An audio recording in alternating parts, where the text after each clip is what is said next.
You know something, Granny? I feel sorry for Mr. Drysdale. Well, that poor man might as well be single with his wife gone all the time. He's a lost soul, Jed.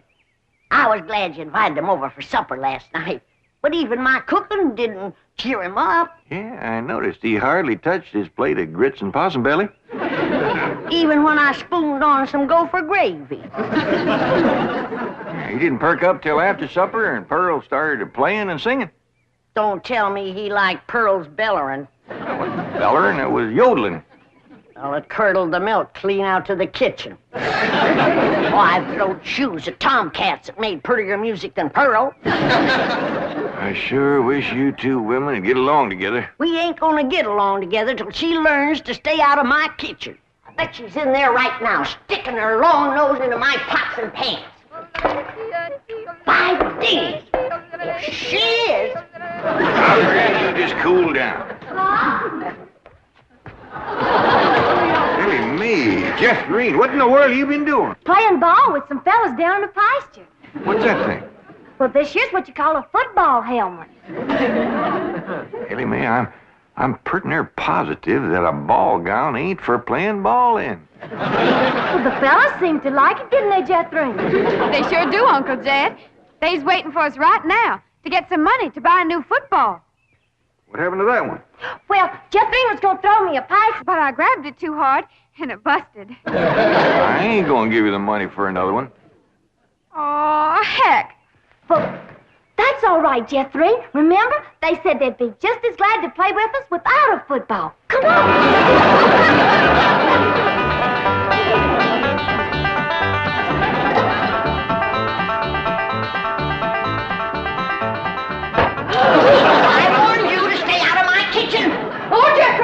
Save your law. Protect me from that wild woman. Hold her, Jethro, so I can tackle her. Granny, a thing like that could smart.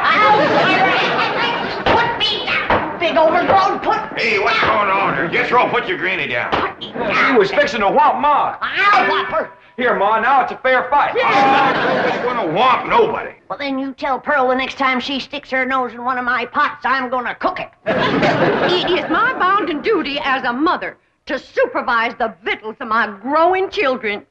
Don't tell me they is still growing. The Clampett side of the family has always been big, strong, strapping folks. It's your family that brought in the runts. Who you call a runt? I think she meant you, Granny. He's about as helpful as a high wind in a prairie fire. Come on, Pearl, you and me's gonna have a talk. Jethro, you stay here and help your granny cool down. Okay, Uncle Jed.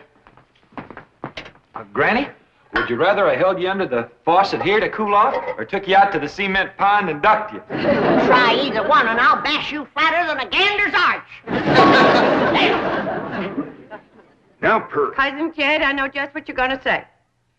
You're going to say, Pearl, stay out of the kitchen. You're going to say, that's Granny's kitchen and it's none of your business. You're going to say, stay in your room where you belong. That's what you're going to say, ain't it? Ain't nothing like it at all.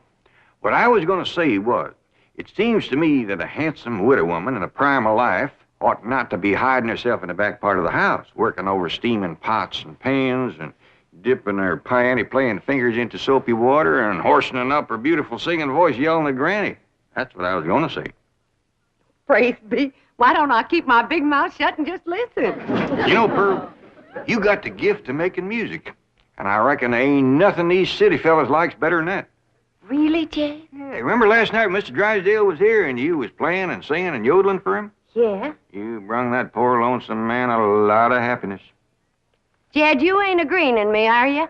I'll give you my word. Remember that song you sung, The Flowers That Bloom in the Spring, Tra-la? Yeah. Well, you had Mr. Drysdale believing it was spring. No. Yeah. While you was still singing, he went, flung open the window, stuck his head out, and started taking deep breaths, just like he was really smelling them flowers. You reckon he liked my yodeling? Pearl, he like to went wild. I reckon them city fellas don't get a chance to hear much yodeling. 'Cause when you throwed your head back and cut loose, it really grabbed a hold of him. It did? He gripped the arms of his chair till his knuckles turned white. Then he commenced to rocking back and forth and moaning like he's under some kind of a spell. And his eyes commenced to circling in his head, and real tears run down his cheeks. Before you got done, he was limp as a dish rag. I had to help him to the door. Uncle Jed, I can't seem to do nothing to cool Granny off. Ain't no need to, Jethro. Your pretty, young, piano-playing Ma has decided not to hide herself away out in the kitchen. That's a good idea, Ma, because Granny, she'd find you and whomp you. Well, we'll see about that. Well, Pearl, you stay out here and practice playing and singing and yodeling. I'll take care of Granny. I wonder if I should have told Uncle Jed that Granny's waiting behind the door with a skillet to whomp the first person that sets foot in her kitchen. Reckon I should have. Jed, I'm sorry. I thought it was Pearl coming in. Granny, you done shortened me. I'll make a poultice for your head right away now, Jed. Right away.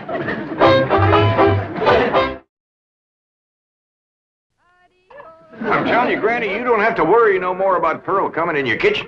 She's going to be spending her time getting herself a husband with her singing and yodeling. Jed, it ain't legal to torture a man into marrying you. You just don't realize the power Pearl's yodeling's got over men. Last night, Mr. Drysdale like to went wild. Pretty near drove me crazy, too. He loved it, Granny. I bet you he's got that yodeling ringing in his ears right now. I can still hear it.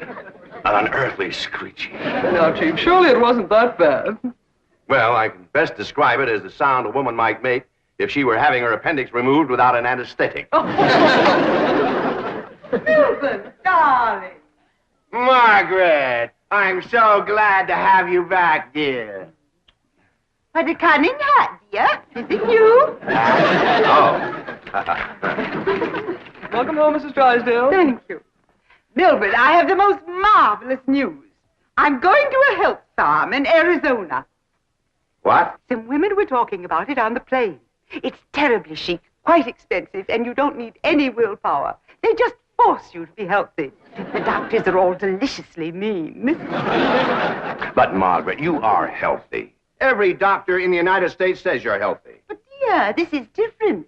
They reduce you as well. Margaret, if you want to lose weight, just stay home and we'll have dinner at the Clampetts every night. Now, you can't eat the food, but you won't leave hungry. Because Cousin Pearl will yodel your appetite away. But, Milburn, it's so fashionable to go to a health farm. Oh, Margaret, please stay home and run the place for a while. You have plenty of servants. Yes, but we have no one to manage the place. And with both of us away most of the time, the servants are asleep on the job. Well, just hire a good, efficient housekeeper. Oh, yes, just try and find one. Oh, Margaret, please stay home. All right. That's the way you feel. Miss Hathaway. I'll stay home, just as you wish. That's my darling. Yes, Mrs. Drysdale? Telephone the pharmacy and have all my prescriptions refilled. And call my psychiatrist, my neurologist, my internist, and my osteopath and have them come over. Oh, and I'll need nurses around the clock. I just know the servant problem's going to bring on a nervous breakdown. All right, go to the health farm. No. My place is at home. Please go to the health farm. All right. If you're sure that's what you want. Oh, I want it. Milburn, I promise to come back a new woman. Bye. Just think, Milburn, you'll have a young, glamorous wife. Slim, trim, beautiful. All right, start looking for a new housekeeper. Won't do any good, Chief. We've been through this with... Mr. Drysdale's office. Who's calling, please? Tell him it's a surprise. Surprise? That's what she says. Milburn Drysdale speaking. What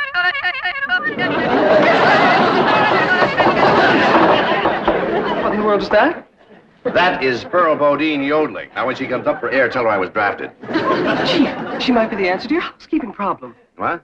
Be nice to her. I'll explain. Hello? Hello?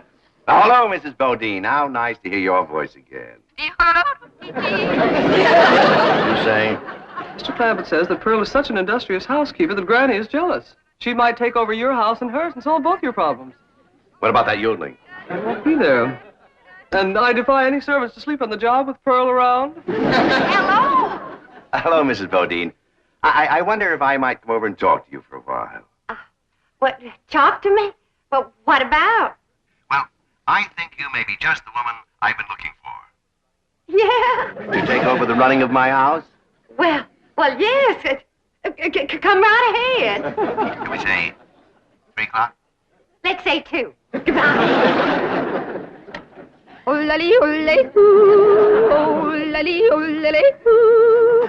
Will you stop that infernal caterwauling of yours? It might be infernal caterwauling to you, but it's pure catnip to me.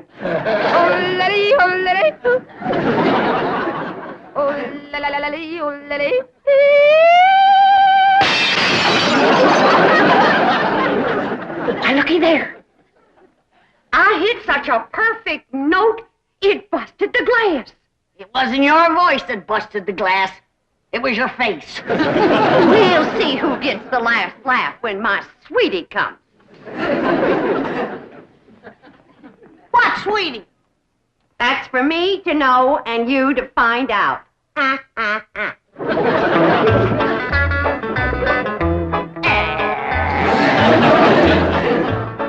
Sure is nice of you to share your soap with Miss Drysdale. Well, with my lye soap, she'll be happy to stay home and do her housework.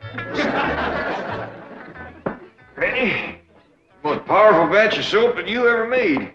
Just a breeze blowing it back on me on the way over here has got me crying. I make a big soap to do a big job. Arrivederci, au revoir, toodaloo. Hi, Miss Drysdale. Hello. Goodbye. Where are you going? Melbourne is sending me to a health farm. Martin, are we loaded? Yes, ma'am. Well, let's fly. Just a minute, Miss Drysdale. Granny and me brung you something. Yeah, honey. Take a good whiff of this. How nice of you. Tell the gardener to spade it in around the rose bushes. Toodaloo. Oh, just a minute, ma'am. Granny and me'd like to talk to you. I have time. The sooner I go, the sooner Melbourne will have his new wife. Did you say new wife? Completely new. Young, glamorous, slim, trim, and beautiful. Oh, Martin, did we like my medicine? 16 bottles, Mrs. Drysdale. Good. Drive on. Toodaloo.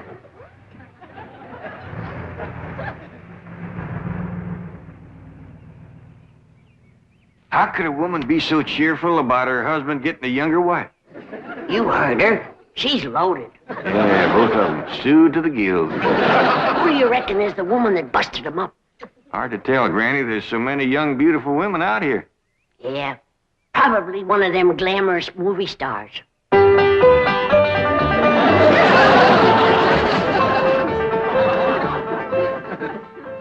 Hey, Ma. You sure are all fancied up. Do I look like one of them glamorous movie stars? Yeah, by golly, you do. Which one? Milton Sills. Go on and get out of here. Now listen. You find your sister Jethrine and your cousin Elly May and tell them to start practicing to be bridesmaids for my wedding. Are you getting married, Ma? Well, it ain't official yet, but I sure got him anxious. Get going.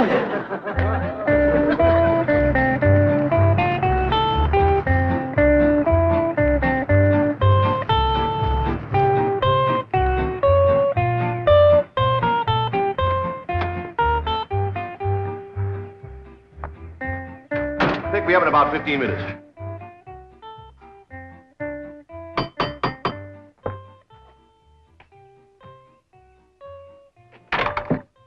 Oh, Mrs. Bodine. Why, Mr. Drysdale, you are anxious. If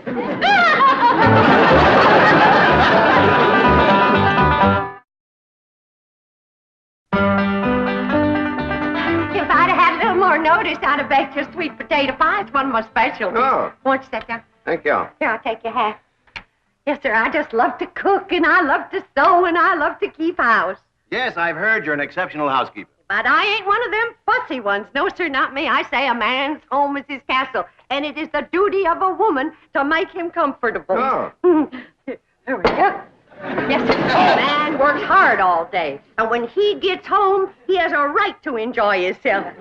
Take off his shoes and relax. And listen to some soothing music to calm his jangled nerves. Please, Mrs. Bodine, not right now. Mr. Drysdale, I gotta ask you to keep a grip on yourself. We're all alone in the house. If you want me to keep a grip on myself, I must ask you not to play or sing or yodel. I understand. Kind of makes you go all to pieces. Yes, it does. Well, you just come on back, and you sit down. Why, Mr. Drysdale, you're perspiring. Why, you gotta get relaxed. Well, please. A man can't say what's on his mind unless he's resting easy. Land sakes. And with that tie and collar a choking you, it's a wonder you can talk at all. Oh, Mrs. Bodine, I'll be all right. Really, I will. Mr. Drysdale, you got a hole in your stocking. Oh, it's nothing to be ashamed of. When a man ain't got a woman around to care for him, them things is bound to happen.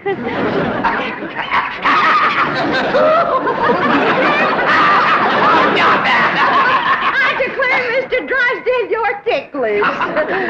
Now, look, I'm gonna let you sit easy, and I'm gonna darn that up before you know it. Oh, Mrs. Bodine, no, really, I can manage. No, I ain't taking orders yet. No, please, give me back my sock.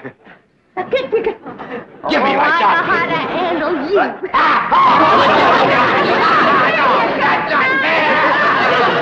Uncle Jed, Granny, Ma's gonna get married. What? Who to? Well, she wouldn't tell me, but she was expecting him any minute. I reckon he's inside right now. Let's go in and see who it is.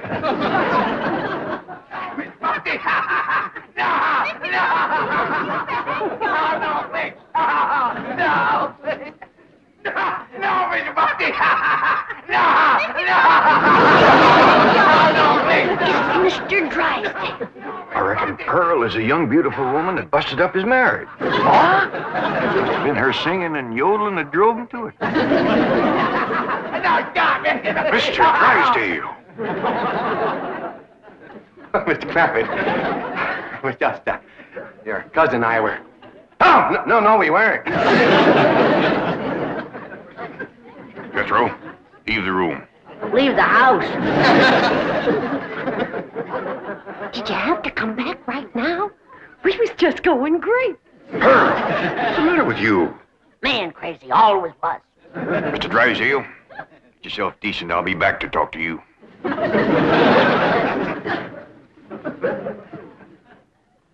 Shame on you! You too, Pearl, you homewrecker. I don't know what you're talking about. You told me that Mr. Drysdale was crazy about my yodeling, so I called him at the bank, and I yodeled, and he come a-running over here to see me. You done yodeled your way twixt Mr. Drysdale and his wife? Wife, I didn't know he had a wife. Well, he has. The sweetest, kindest, nicest, drunkenest woman you ever saw. You done sent her to the farm. Put her out to pasture so he can marry you. You seen her leave? Oh, she knows about you, Pearl. Said her husband was going to get a new wife. Young, glamorous, slim, beautiful. Jed, that can't be Pearl. You're forgetting what a powerful spell her voice throws on a man. Now, Pearl, I'm going back in there and try to talk some sense to Mr. Drysdale. Whatever you do, don't yodel.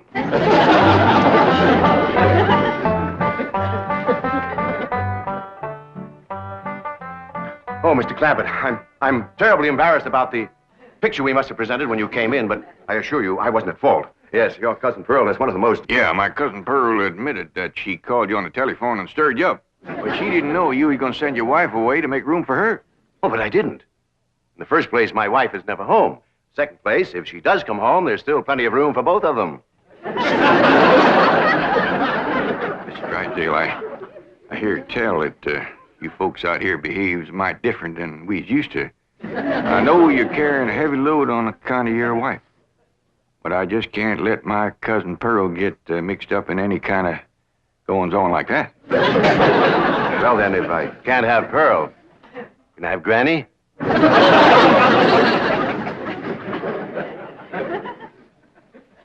Lord love you. You're a desperate man.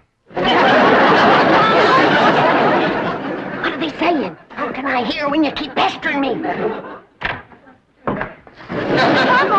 Oh!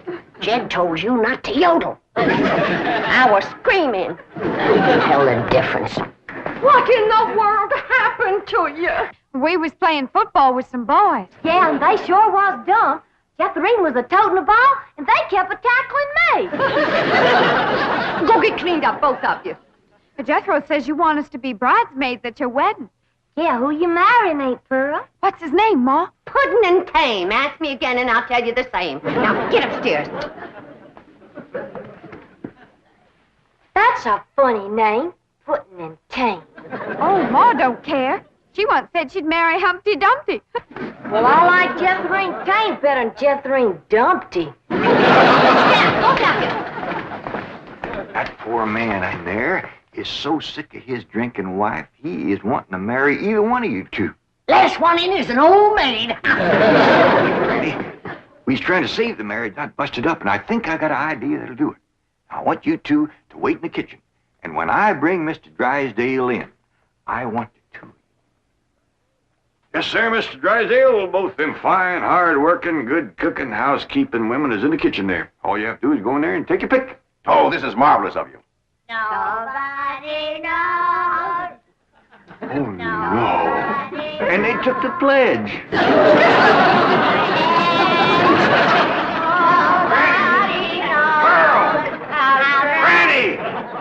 Well, look who's here. It's old Jed himself. And there's Milby, baby. You fellas want to dance? Come on, let's have a little dance. Come on now. You can't dance in there. Why not? It's all downhill. Take your pick now, Mr. Drysdale, while I can still walk over to your house. Oh, he's gonna pick me. Ain't you, sweetie, Milby? Oh, no, he ain't. He's gonna take me, ain't he? You get your banker grabbing hands off of him. Who you shoving, fella? Who you shoving, huh? I'll show you. Shove it there.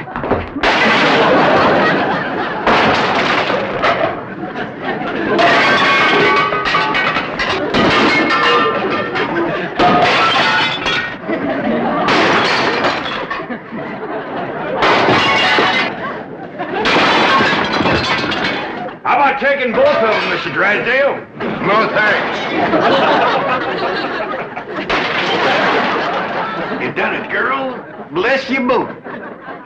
Pearl, you were just great.